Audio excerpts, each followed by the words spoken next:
in the Prime Minister's Department and CEO of PEMANDU, distinguished guests, ladies and gentlemen. I'm delighted to be here today to see so many familiar faces, the corporate captains of Malaysian listed companies and large public companies, senior civil servants, as well as leaders of multinationals and advisory companies at this launch event for Lead the Change, Women on Boards. The government has always recognized the crucial role played by Malaysian women, both in advancing our national development and nurturing future generations. Our economic transformation would simply not be possible without the contribution of women. And that is why I made upholding the role of women one of the main strategies in last year's budget. In the last budget announcement, we allocated 2.3 billion ringgit to the Ministry of Women, Family and Community Development. And we outlined plans to improve access to the job market for all women, from skills training for housewives and entrepreneurship opportunities for single mothers, to training programs for high-level professionals, and making it easier for childcare centers to be set up in the private sector. In fact, the allocation of 2.3 billion is only part of the story. Much more has been allocated. For example, AIM, Amanah Ikhtiar Malaysia, that microcredit program is hugely successful because women are better paymasters than men. Ladies and gentlemen, the government will always strive to support and enable women in the numerous valuable roles they play in our nation. So I'm pleased that we are on course to achieve our goal of a female labor participation rate of 55% by 2015.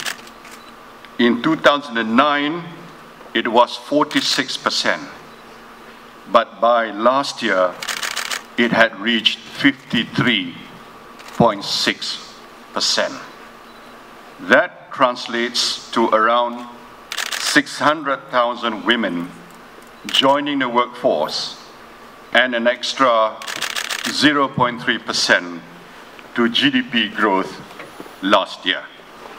These are tangible results, and I'm confident that at this rate of progress, we should be able to meet our target of 55% by the end of the year.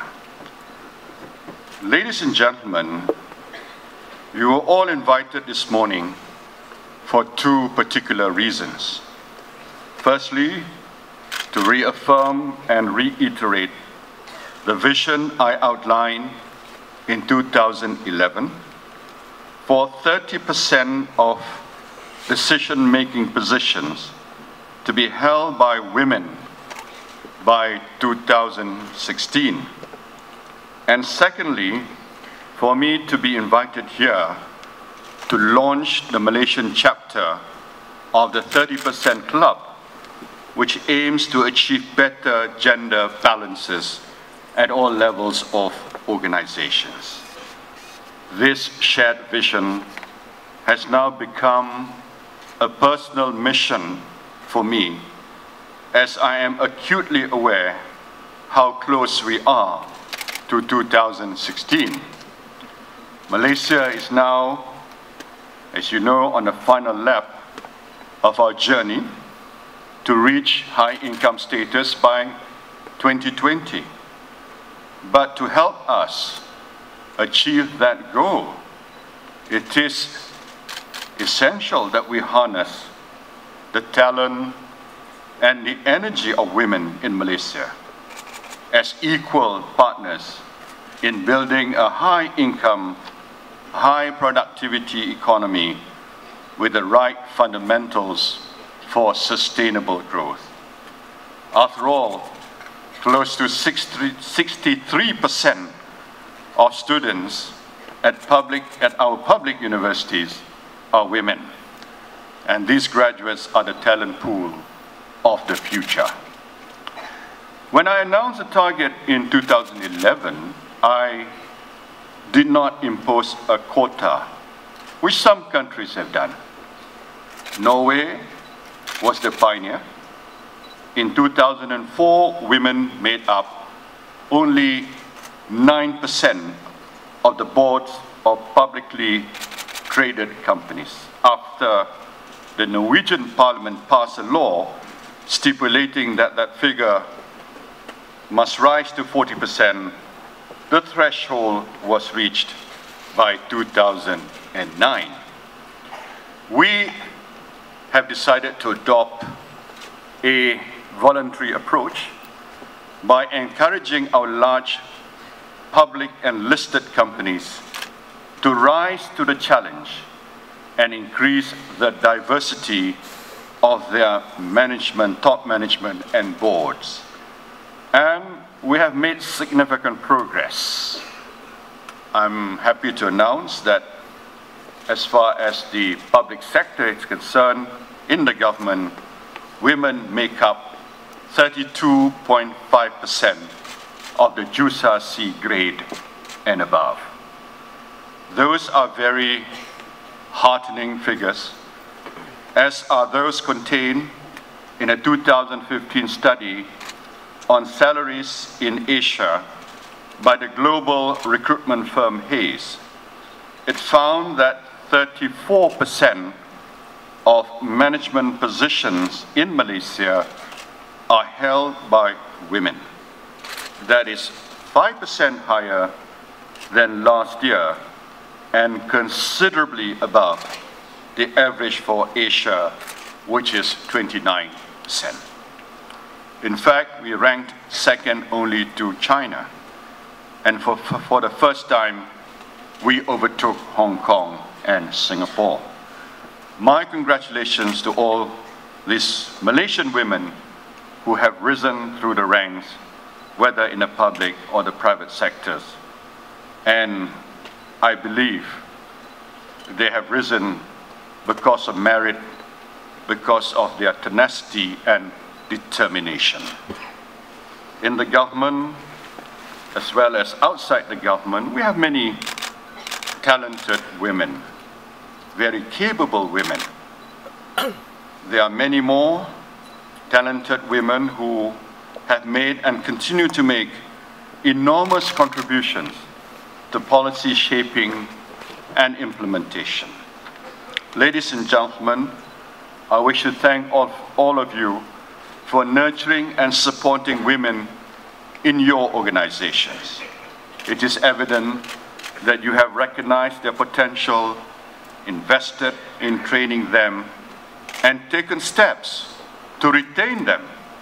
And this is very important when some of them may have taken career breaks, maternity leave, or time off to raise young families.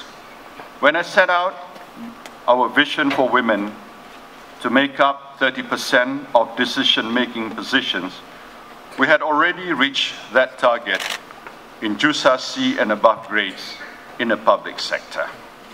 I wanted to see women make up 30% of C and C-1 positions in all public companies. And according to a survey conducted by Talent Corp and PwC last year, women now make up 24% of top management positions in public listed companies. So this objective is progressing well. I also wanted to see women make up 30% of the boards of all public companies. But on this, we are currently behind target. The figure is only 16% at present for public company boards, and for listed boards, the percentage is even smaller at 10.3%. So I urge the leaders amongst you to do more, to take the next step, to break those glass ceilings and install women on your boards. Our vision is bold, and I have indeed set Olympic targets, as my colleague Dato Sri Idris Jala would call them. However, I make no apology for doing so. I fervently believe we can achieve them, and we do not need to look too far to see how this can be done in a short space of time. In 2011, Lord Davis of Abersoch recommended to the British government that women should make up 25% of the boards of FTSE 100 companies by 2015. At that time, women held only 12.5% of those board positions. Thanks to the efforts spearheaded by the 30% Club and with the support of leading companies such as Bloomberg and Goldman Sachs, the figure has now risen to 23.5%. This near doubling of female representation at the highest level was achieved in only 4 years and under a voluntary and business-led framework. So imagine, ladies and gentlemen, what we can do here in Malaysia if we are equally determined to implement that same vision. To those skeptics who say they don't believe in tokenism, let me say this: not just a matter of altruism. It makes firm sense in business terms. A 2007 study conducted by McKinsey showed there was a high correlation between companies with diverse boards and strong corporate performance. Looking at a total of 89 European listed companies, the study found that those employing women at the highest level outperformed those with no women on boards, gaining 10% greater return on equity, 48% higher operating results, and 1.7 times the share price growth. Now, this doesn't surprise me at all, as diversity brings fresh perspective, innovative ideas, and robustness to board discussions. This is increasingly recognized by investors who are looking at an array of different factors when deciding where to place their funds nowadays. These include gender balance and whether businesses are incorporating sustainable and inclusive practices in their models. It was for this reason that Bursa Malaysia launched the Environmental, Social and Governance Index in collaboration with FTSE last year. This ESG index allows investors, shareholders and clients to examine a company's value from a new perspective, one that is not purely financial, but which still promises strong financial rewards in the long run, as studies have shown that businesses that are integrating these agendas are benefiting from higher performance. As the global sustainable investment market constitutes an ever-rising share of professionally managed assets, it's currently more than 30%. It is clear that taking sustainability and inclusivity seriously is part of a virtuous circle. And that most definitely includes having a healthy representation of women on boards. To those companies here who have met our 30% target, well done. And for those who haven't, Yet, I urge you to take action on this immediately. And I believe at this function, you will have an opportunity to show your commitment in writing. And I'm looking forward to receiving them. There are, after all, plenty of very well-qualified candidates here in Malaysia. For instance, the NAM Institute for the Empowerment of Women, or NIEW, an agency under the Women's Ministry, has worked with the Malaysian Directors Academy and Lead Women to create a special training program for women. I am pleased to say that over 900 have already graduated and are officially board ready. NIEW has set up a Women Directors Registry. All you have to do is submit your requirements for a board member, and they will find a suitable match for your firm or business. Lead Women also has a registry, and if you would like to look still further, please do reach out to the Women's Ministry and to PEMANDU. I would also like to announce that from now on, GLCs will, by policy, allow the executives to serve on the boards of other listed companies.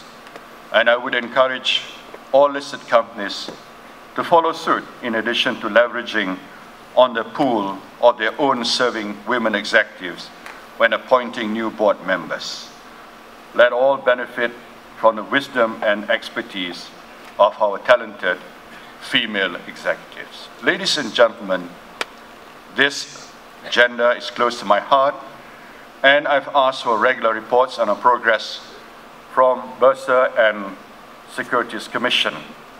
In addition, listed companies will in future be required to disclose the composition and diversity of their boards and top management in terms of gender, ethnicity, and age, and this requirement will be incorporated in their annual report.